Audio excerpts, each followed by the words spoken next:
Cheat Code Support Strategist by myheadinthecoudsnotcomingdown.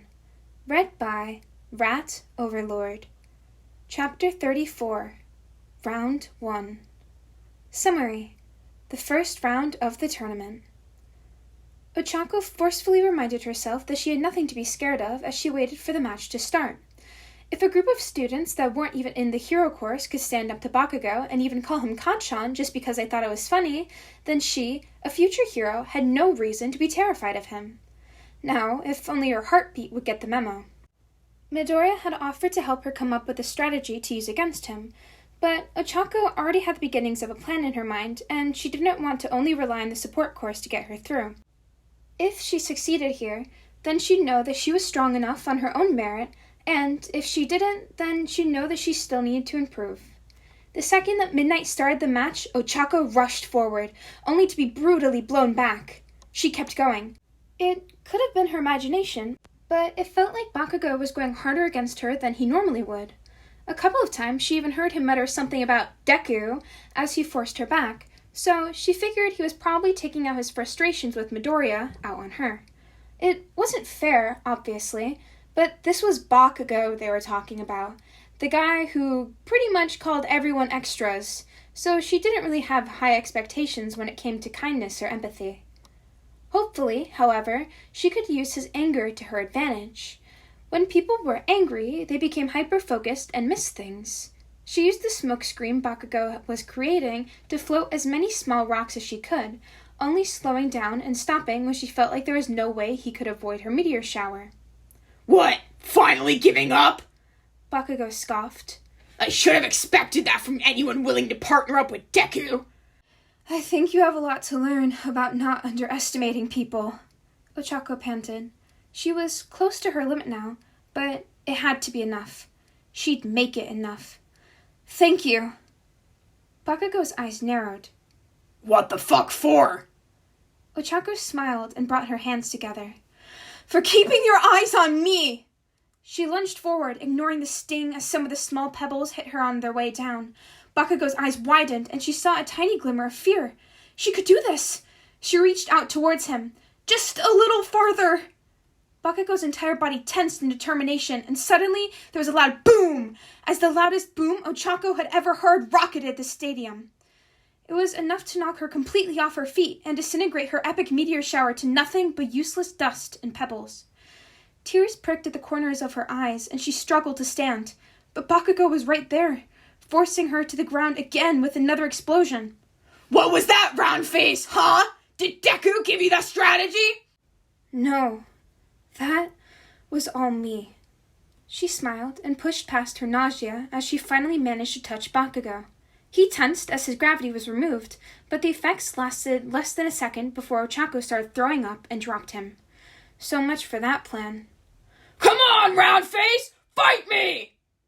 Bakugo's voice seemed muffled as she tried to force herself to her feet, but she was already beyond her limits and ended up collapsing on the floor.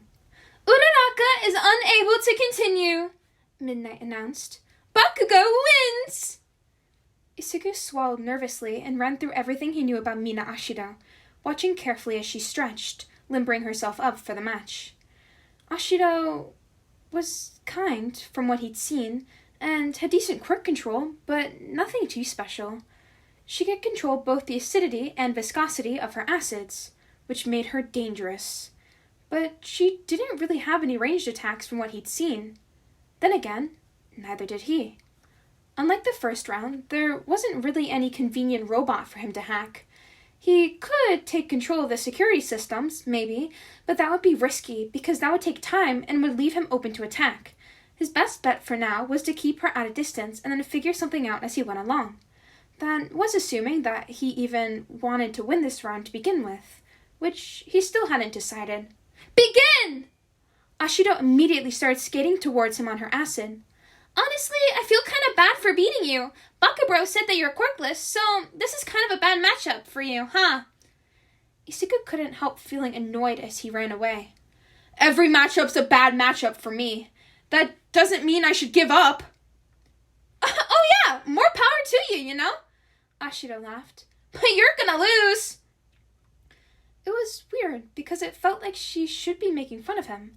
But for some reason, Isuku felt like she just hadn't clued in on what she had said might be rude, so he'd forgive her this time. But he also kind of wanted to prove her wrong. Actually, he wanted to prove a lot of people wrong.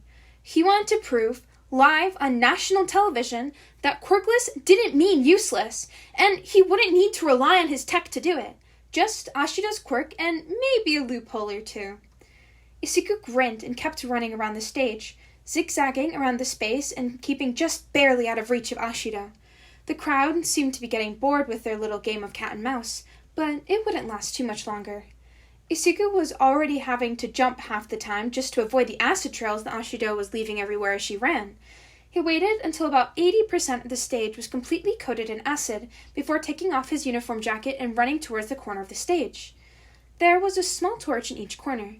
They were mostly for decoration, and Isuku honestly wasn't completely sure that they didn't count as out of bounds, but he didn't technically have to cross the lines to reach them, so he was willing to risk it. He crumpled his shirt into a ball and shoved it into the flames until it caught, then ignored the gasps and screams of the crowd as he threw the now burning shirt onto the ground, smirking at Ashido as the acid on the ground caught fire and the flames started racing towards her. Her eyes widened and she immediately jumped off of her acid trail, but there were only so many places that she could go. Unlike Isuku, she hadn't been paying attention to what areas on the field were free of acid, so while she was busy trying to find a safe place to put her feet, he was able to pick his way around the flames and give her one final push over the line. "Ashido Mina is out of bounds!" Midnight yelled. "Isuku Midoriya wins! Now, both of you get off the field before you get hurt." Did they seriously just knock each other out? Mike asked. Well, I guess that's what you get when you're evenly matched, huh? Kirishima versus Tetsu will be decided later via a tiebreaker once they have both finally woken up. Sero cracked his neck and grinned as Midnight announced the beginning of the match. This is kind of a bad matchup for you, huh? I mean, it could be worse. Like, can you imagine if Todoroki had made it to this round? But, still, you ever tried to vacuum up a piece of string? This is gonna be kinda like that.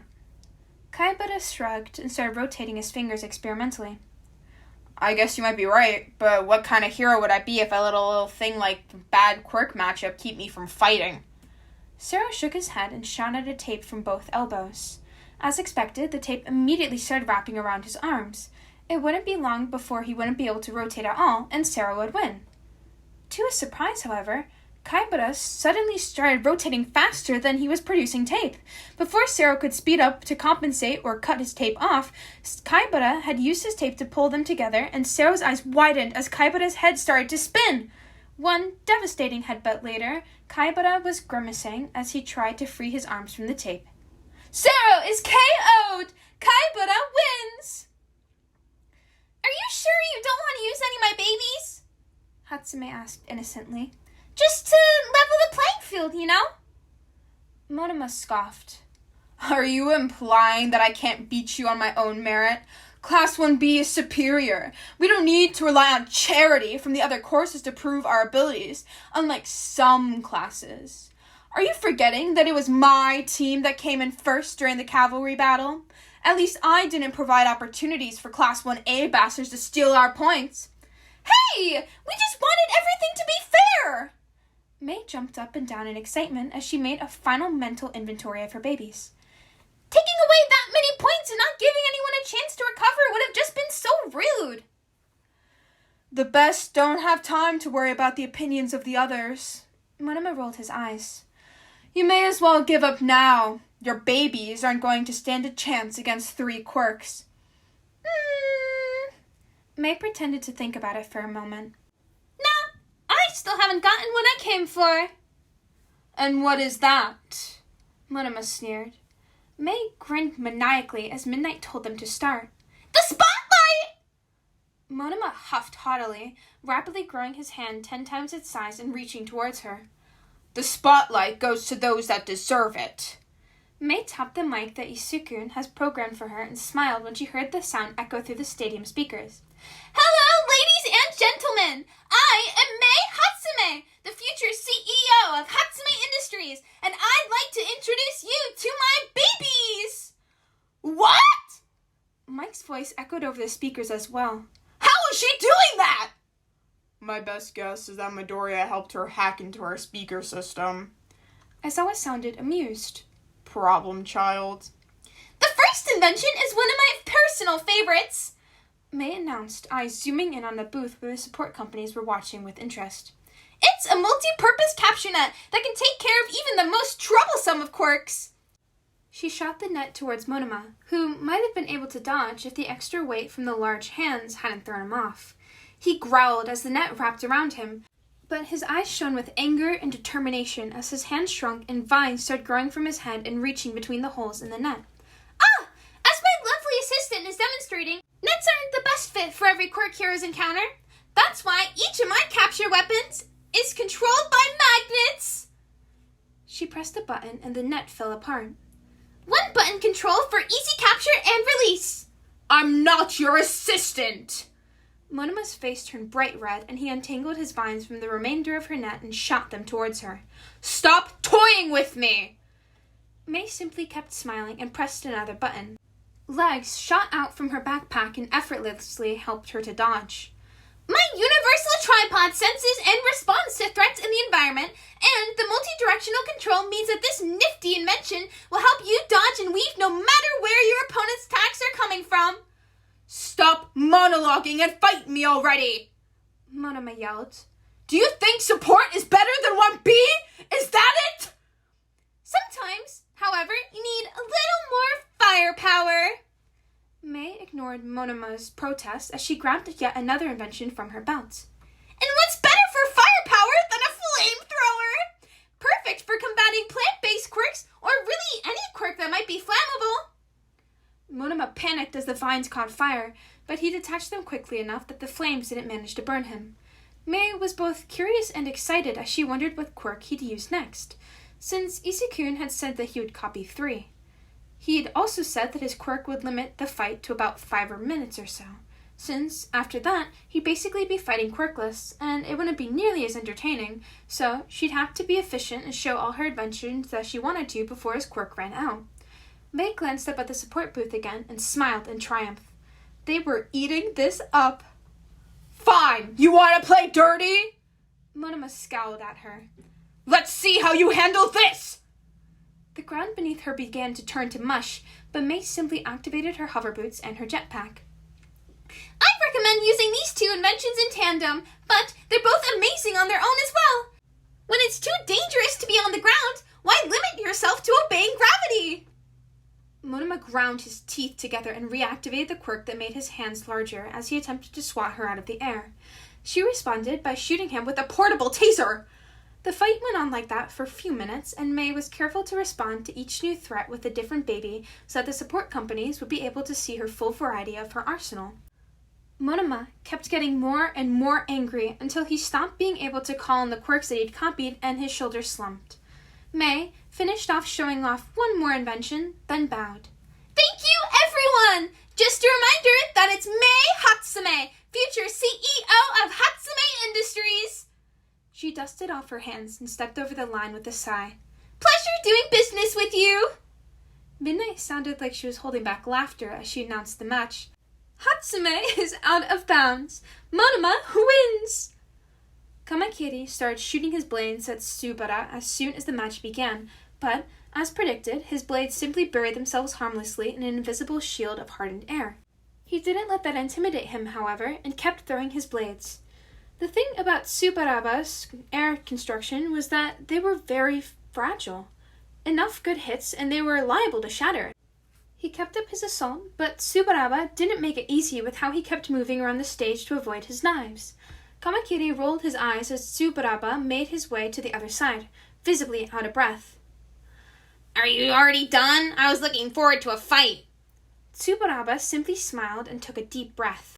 It was difficult to see Tsubaraba's constructs, so when Kamakiri thought it was safest to dodge when it looked like his opponent was throwing something. He felt something similar to a spear fly past him, but it wasn't the biggest surprise. No, the surprise was the wall that he ran into. You... Kamakiri sent a few blades out of his body in every direction and for the first time realized that Tsubaraba hadn't been moving around to dodge, but instead to create a maze of invisible walls that were now blocking him in on 3 sides. The only exit that he had was straight over the line, and Tsubaraba was running towards him, holding a shield of air in front of him that already had several blades buried in it.